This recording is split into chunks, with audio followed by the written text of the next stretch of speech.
Здравствуйте! Сегодня в студии с вами я, Антон Розенвайн. Благодаря нашим партнерам из Донецк Лайв у нас есть возможность поговорить с интереснейшим человеком. Итак, доброволец из Соединенных Штатов Америки Зак Новак. Hi, Zak.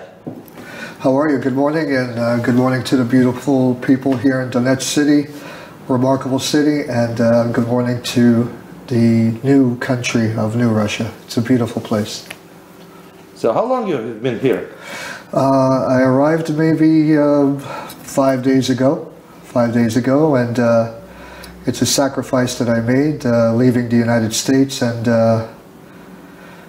joining the people here, which I believe who have been oppressed, been attacked, criminally attacked from these atrocities, genocide from the bombs of Poroshenko, sponsored by the Nazi regime of the United States, Obama. And it's a sad, sad scenario. And I just had to come. I had to pack my bags, leave, and come here and be with the people. So could you tell me about your trip? Was it the direct flight from United States to Rostov, Moscow, St. Petersburg? How did you make it? It was actually a very nervous trip because I knew what I was doing. I only told 2 people in America, in the United States, my closest friends, the only 2 that know what I'm doing. I was very worried if the CIA, FBI would stop me at the airports. So it was a flight from New York to Brussels first, then to Belgrade, and then Skopje. Skopje is a beautiful city from my mother's side there, so I visited them a little bit. Then went back to Belgrade to visit my father's side. He's from Serbia. It was a beautiful time there with relatives, and finally I left. Went to flight to St. Petersburg to Rostov, and then a taxi to Rostov to the border, and a couple of cool guys were waiting for me and carrying all the bags across the border, and they saluted me. The border guards were really wonderful, and taxi to this beautiful city. But it was a very adventurous trip and a very nervous trip, because I didn't know if someone would stop me or considered me, the United States considers me a traitor. I didn't know. I wanted to succeed, to be here, to be with the people, and I made it. So you said that you told it only to friends? 2. I have many friends, but I needed to tell only 2 because the job where I work is a very important job. It's with the airport, and it's a government job, you know. So I'm an inspector at the airport. Whenever there's food trucks or fuel trucks heading to the plane, I must stop them and inspect them. What airport? LaGuardia Airport. Oh, a little one. Yes, a little one. Yeah. But a very busy airport for a small airport. So I know that if I ever return to the United States, I would never be able to work there, because once they know, they probably do know, being with the new Russian people, they would never allow me to be next to an airplane. You think so? Absolutely. Absolutely. So, and, yeah, so I finally contacted my friend back home in New York, and I told him to print out the letter that I made it. I'm with the beautiful people, and if they ever have a chance to all come here, because it's like paradise. It's a feeling of freedom. There's nothing to worry about. It's I can walk the streets. It's like majestic. The people are so friendly and warm. Whereas New York, it started to change. I believe many cities started to change due to the fascist regime of Obama. The police force is getting more stricter, more tougher. The uniforms, it's getting more aggressive, right? And it's a dangerous place. And if you notice the news, the Black Panthers this morning just released officially from the Black Panthers headquarters that they will start war against the United States government. So it is very, very Really? dangerous. Yes, this was reported this morning. Wow, I haven't seen it yet. Yes, for people who don't know, the Black Panthers was a famous organization in the 60s, a famous movement, together with the Weather Underground. Weather Underground were a white group. Black Panthers were black. The Black Panthers protected their black communities. The Weather Underground was a white group that protected the Black Panthers and the black community, so they worked together. It was really cool. It was during the 60s, and America is very worried that these groups will come back. Yes, of course, as well as Nation of Islam, as well as... Well, Black Panthers and Weather Underground, I don't want to put them in those type of categories because these were people movements. These were stop the oppression on skin color, you know, stop the racism. So the Weather Underground, for example, were very, very powerful, that they would put bombs in, I remember, in government places in the United States. But first they would call and tell them that there's a bomb and people would leave, you know, so they were cool like that, you know, but they were very, very powerful. So America is worried that these groups are coming back, maybe the Wall Street protesters. This was huge, as you remember. Yes, I do, of course. So what they're doing now is shooting black people. They're doing this for a reason, and people, please hear, you have to understand, the black and white, when we're together in America, we're very powerful. Spanish, Asian, black, white, yellow, brown. Once we're united, we're very powerful. But the Obama administration, which is a very dangerous administration, I believe probably the most dangerous of all administrations, he is starting to shoot the different colors of people, the black and the brown, so that we cannot unite. So once you're shooting at black people, the black people now will split from the white, and this is what Obama wants. He wants total control. He does not want the unity. He does not want that power from the streets to close the bridges, to close the highways, to even rush to the White House and maybe burn the White House. I mean, this is our dream. We want a new person to lead us, to become the old America that was born, the days of the old America. There are even some cool cartoons from people on the streets who are drawing Putin. Please come to the United States and become our president. You know, free us from this tyranny, from this Nazi person, and it's just remarkable. So it's a very powerful moment now in the United States. Are you a member of any political movement? You could say I'm a member of Northeast Anti-Fascists. It's a powerful group, a very violent group. Forgive me for saying that, but there are times you have to be, because when Nazis start to march under the guise of freedom of speech, marching into black neighborhoods, and that's not cool. So you're already, it's like provocation. So we counter them with our brand of violence, and we hit them hard. So we stop them from coming. The problem is that the police protects them under the guise of freedom of speech. I also belong to SHARP, Skinheads Against Racial Prejudice. We also protect our black brothers and sisters, brown brothers and sisters, and Asian brothers and sisters. Also pretty powerful.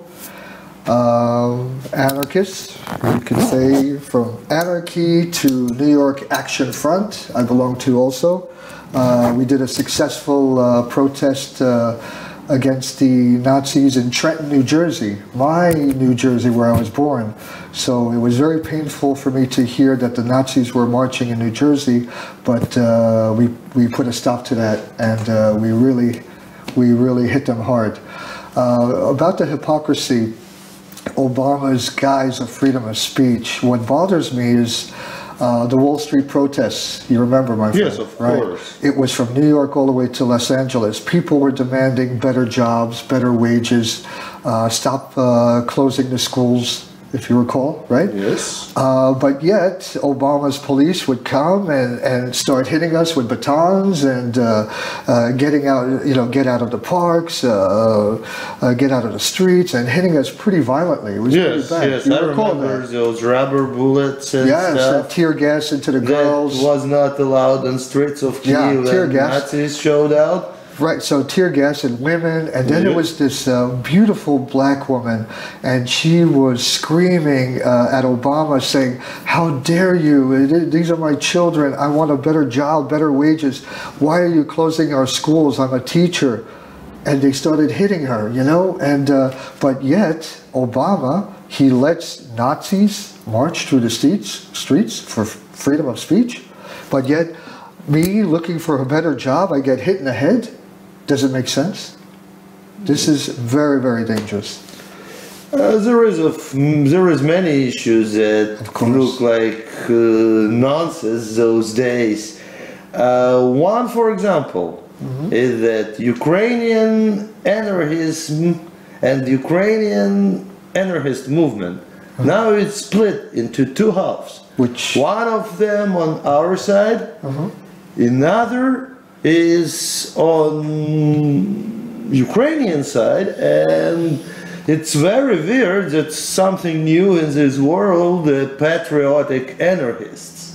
So what you can say about that? It's a joke, it's a huge mistake, or is it maybe they're fake? I mean, definitely you're fake anarchists. I'm going to tell you right now, those in Kiev, you are totally fake, and you probably really are Nazis and wearing the costume black bloc, and you're wearing those black bandanas and T-shirts, trying to be an anarchist. I think it's just a show. Because never, ever Black Bloc, Antifa, anarchists will ever be a part of the gay sector, right sector, Poroshenko's Nazi regime. That's impossible. A perfect example from every punk rock band who is close with anarchists and anti-fascists, Antifa, Black Bloc. All the punk rock bands, hardcore bands, I know all of them. I work with them in New York, from the Casualties, Marauder, Sub-Zero. These are amazing bands, the popular bands that love the people here in New Russia and love anything that is fighting against fighting against fascism. And for you, anarchists who call yourselves anarchists in Kiev, you're phony, you're a fake, you're probably Nazis disguising yourselves as Black Bloc, which is a joke. And we all know who you are, and you will never be victorious, because we know who we are, and we will find you. Okay, let me explain some points that they insist on. Sure. They think about Russian imperialism attacking Ukraine, so they try to introduce themselves as anti-imperialistic movement that protects free people of Ukraine from aggression from Russia. If they knew the history, these fake anarchists, if they knew the true history, where it started, okay, many from Russia came to the United States and formed these anarchist movements, especially the one that was founded in Chicago, where there was brutal violence, police against the workers. And a Russian woman, I believe her name was Eva, forgive me if I don't recall, Eva Goldman, a very cool anarchist woman, very powerful, marching through the streets, police shooting at her people, she was imprisoned. These are people that came from Russia. Okay, they are the foundation of anarchism. Whatever Russia grows to be, it will always be the foundation of anti-fascists and a people's country, a people's society, a freedom. Whatever word you want to use, imperialism, monarchy, republic, it's just words we use today as governments, that's all. But the people who founded these movements for freedom, and I feel the freedom here, I really do.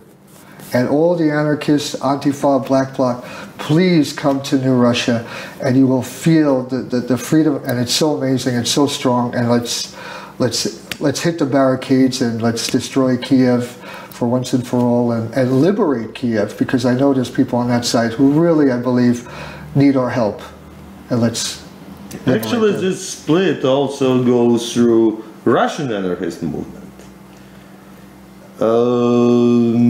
Yesterday it was the anniversary of terrible tragedy in Odessa. Yes. And has saved people of Odessa from brutal airstrikes.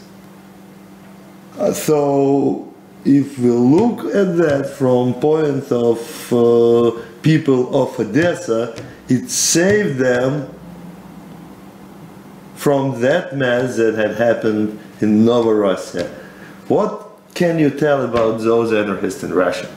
So these are supposedly anarchists, Russian anarchists, who are also like those false anarchists in Kiev? You know, for Russian, to understand Russian anarchism, I can understand some points. So they are anarchists, so they don't like government. They have Putin as a president, they critical to Putin, they don't like Putin, they don't like his policies, so as anarchists. But do you think they went too far in their support of or any kind of enemies of Russia? Look, I've been to many anarchist meetings, and I do understand that the main point is they're very anti-government. I understand that. They want to live, anarchist society is a non-government society. I understand that. But when you have situations, you need people like President Putin. Because when countries attack you, you need someone to protect you. Okay? And anarchists, how are you going to protect the children of Donbass? How? You need people to protect you. If the United States is bombing like they do Afghanistan, Iran, Iraq, Yemen, Somalia, it's so bloody. So anarchists, you can write whatever you want on the internet, but what are you doing to protect these children? What? I came here, I understand the anarchists, your rules, your points, but I was on the streets. It's not enough for me because I'm tired of seeing children crying and suffering. Okay? So you need people like President Putin and many great leaders here, and the great president here in New Russia who made a great speech last night at the anniversary of Odessa and at the square. And you need people like this to protect the freedom of this society. You just cannot write, I'm anti-government, this is this. You can't do that because there's bombs falling. Anarchists in Russia, please understand, there are last night, there were so many bombs falling. Why? During the anniversary of Odessa. Children riding on their little cars in the park and trying to enjoy life. Tell me, anarchists from Russia, anarchists from Kiev, you're fake, I know you're fake. What is the answer to that? What is the answer to the bombs? This is from Obama and Poroshenko, not from Mr. Putin. I also make a lot of fun about those anarchists, but my favorite point is when we talk about like global imperialism, issues like that, Russian anarchists, you know what they will answer you? What? This is conspiracy series. What kind of anarchists do you think they are? They're skeptical about? Stop watching YouTube, okay? Get out of the fantasy world. If you want to be realistic, come here. Taste the freedom. Actually, I don't even see too much police. I don't even see too much government here. To me, this is almost like an anarchist government. And I'm thankful to the leaders of New Russia who made it like this. It is beautiful. It is so beautiful. Yeah, you might see one or two soldiers. Yeah, you might see one police car. But you want to see New York? The comparison is ridiculous. It's almost as if there's a military war going on in New York. Here, bombs are falling, but yet people are living their lives, and not so many people. It's sad, but the children are still in the park, and you hardly see anything from a government image. And I thank anarchists. You should thank the leaders here. And if you really want to taste it, you come here for yourself. So let's talk a little bit about streets of New York, about that. People over here do not understand that they pretty much, cannot probably realize how far it goes. Sure. So let's talk a little bit about streets of New York monitoring system. Just explain how it works out and what it is. From a dollar bill that has a chip, from chips in the tires of your car, cameras on every corner, police on every corner in SWAT uniforms, not regular tie and shirt, military at the airport, shopping malls are filled with police and security, monitors, cameras everywhere. You're going to tell me that you feel free? Everywhere I drive, there's a camera on every highway and every light post and every... But imagine to have chips in the tires of your car. It's insane. But here, finally, I took a deep breath and I felt freedom. I really did. And it's like a movie. It's hard to explain. There is two answers from skeptics, for skeptics like us. The first one is it's all conspiracy theory. This system does not exist. Okay. And the second one is that it's just monitoring. It's just monitoring. Yeah, it's monitoring. It doesn't change your life. It doesn't break into your private life. It's just monitoring. No. Could you say something to people who say like that? Again, do you know what it's like for you trying to enjoy Xbox, PlayStation? They already know your voice. They're watching you on the Xbox game. On the screen, TV, your computer, your internet, every email, they're watching you. They know your voice recognition. Already, they've arrested people. For example, they arrested people in Chicago because on the internet, they made a huge, beautiful internet, support for the Palestinian people. Do you know that the FBI came to their house to interrogate them? Why? Because I feel I'm so sad for Palestinian children dying from the fascist pig Netanyahu, who's bombing children in Gaza and the West Bank. And because I write in the internet, this is so sad, and putting it on Facebook, and now the FBI is knocking on my door? You call that conspiracy theory? That's fact.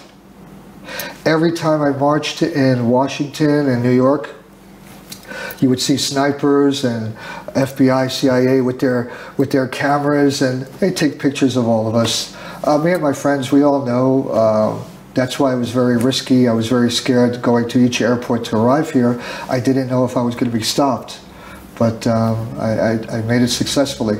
But it is very, very dangerous. So those snipers are just monitoring us. Yes, of course. With their nice scopes. Yeah, I see. Under the crosshair. But again, from your Xbox to your internet, you are being watched. You are being covered. Knock on the door. You're being questioned. It's crazy. It's Orwell's movie, right? Yep. 1984. But for all of the people to see and feel freedom, please come here. It's amazing. One more question I wanna talk to you about is it the first war zone that you are? No. I'm a veteran of the war in Bosnia. I was with my proud comrades from Serbia. I was with the Serbian forces, first with Captain Dragan. He was a cool leader. I was with him in '92 in Zvornik, near the beautiful Drina River. And then in '93 to '95, I was with Voivoda Slavko Aleksic, which was the monarchist movement, the royalist Chetniks. I was with them from '93 to '95 in Novo Sarajevo, New Sarajevo, Grbavica. This was our section. Sarajevo was a beautiful city, well, devastated city from the other side. We had 1/4, our side, and they had 3/4. And we were holding on to the 1/4, which was Novo Sarajevo, Grbavica, with the Chetniks. Actually, there is one more issue that those anarchists from Russia and more issues attacking us, that you are anarchist, you've been part of a movement that is monarchist, and the same as here in Donbass, where communist, anarchist, monarchist, whatever kind of political activists are joined together against Nazi regime of Ukraine. That's how I feel it. So what would you answer to that people who say anarchists and monarchists cannot be together fighting for something similar? So for example, I'm asking you anarchists, I will say my brothers and sisters anarchists, Black Bloc, Antifa, try walking the streets in New Sarajevo, all right, with your children, your cousins, your family, mother, father, and a sniper to hit you in the head. What are you going to do? Throw a rock? Wear a black bandana and walk around with the black flag? Is that all you're going to do? These are leaders that are here to protect us. There is no police monitoring. There's no army on every corner. These are just people to protect us. They're beautiful people. I also feel our monarchists, and many during World War II, many monarchists were actually with the Nazis. If you recall in history, the Serbian, Russian monarchists were anti-Nazi. Okay, so there's also a big difference there. You have to dig a little bit deeper to understand that. My anarchist brothers and sisters, don't just look on the cover. Look a little bit deeper who we were in the past, who our founding fathers were in the past. Dig a little bit deeper so you can understand, okay? And if you want to walk the streets back then, 92 to 95 in Sarajevo, and snipers shooting at you, what's your answer to that? Okay, so. Yeah, so let's come back to your story of former Yugoslavia. So how was it? So how did you come there? It was, I believe, Clinton's administration those days. That is correct. And Clinton administration supported any sort of anti-Serbian and pro-UCK Albanian terrorists in Kosovo. Yeah. It was again, my trip there was an amazing trip. They welcomed me with open arms. Many said, no, don't go to the battlefront. We want to use you as a propaganda tool, help us on TV, visit our hospitals. And I said, yeah, that's cool, but it's not enough for me. You know, I also brought some money, some medicine, clothes, just like I did here. But I told them it was not enough. I have to go to the battlefront. And then Captain Drangan said, okay, I give up, you want to come? And took me to the first day to the battlefront, and the guys, the girls were just so amazing. They treated me like a mascot, you know, they were protecting me so much. But I said, no, it's okay, it's cool, let's all go together. And it was emotional, and I became brothers and sisters with many of them. It was like a huge family. But it was also very sad, very horrific. I lost a lot of friends, many friends from the snipers in Sarajevo, and also on the battlefield. I lost many, many friends, dear, dear friends. It was horrible. It's horrible. And for all of you, again, from anarchists to fake anarchists, you have to come here, you have to protect the people of Serbia, the people of New Russia, to be united with Mother Russia. These are the true people who are fighting the ugliness, who are fighting the Nazi regime, the Obama regime, Angela Merkel, another Nazi regime. Please come here. We have to stop it here. Once we stop it here, then it will be a domino effect to the United States, and then we can help all of us go to the United States and help our brothers and sisters, our black brothers and sisters, our brown, Asian brothers and sisters, and together we will unite, and then together with China, India, and form together, and I believe me, you will see the best, whether you want to call it government or anti-government. It will be political people, of course, but you will never see the monitoring. You will never see the heavy police. You will never see the army on every corner. It will be a people's army, and it will be beautiful. Just open your eyes, please. Thank you, Zak, for interesting conversation. Thank you for having me. It was an honor. Thank you so much. Thank you. На этом, друзья, мы заканчиваем нашу программу. До новой встречи в эфире.